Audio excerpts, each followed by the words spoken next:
नमरूद और मच्छर का वाकया। इस्लामी तारीफ में एक मशहूर वाकया है जो हजरत इब्राहीम अलैहिस्सलाम के दूर से मंसूब है।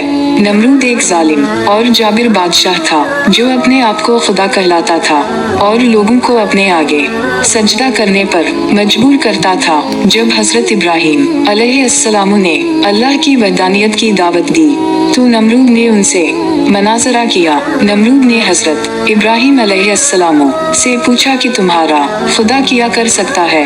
हजरत इब्राहीम अलैहिस्सलाम ने फरमाया कि मेरा रब जिंदगी देता है और मौत देता है। नमरूद ने जवाब दिया कि मैं भी जिंदगी और मौत दे सकता हूँ। उसने एक कैदी को जिंदा छोड़ दिया और एक बेगुनाह को कत्ल करवा दिया ताकि ये जाहिर कर सके कि वो भी ऐसा कर सकता है। फिर हजरत इब्राहीम अलैहिस्सलाम ने फरमाया कि मेरा रब सूरज को मशरिक से निकालता है, अगर तुम खुदा हो तो उसे मगरिब से निकाल कर दिखाओ। नमरूद इस बात का कोई जवाब ना दे सका और आजिज हो गया। इसके बाद नमरूद के गुरूर और तकब्बुर को अल्लाह ताला ने एक छोटे से मच्छर के जरिए खत्म किया।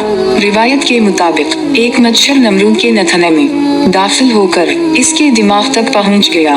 वो मच्छर नमरूद के दिमाग को सताता रहा और शदीद तकलीफ पहुंचाता रहा।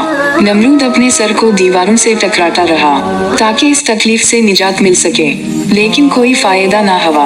आखिरकार डंडे, बूटों और जूतों से भी मार खा खाकर उसी तकलीफ के सबब नमरूद की मौत वाक़ई हुई। ये वाक़या इस बात की निशानदेही करता है कि दुनिया का सबसे ताकतवर इंसान भी अल्लाह की कुदरत के सामने बेबस है।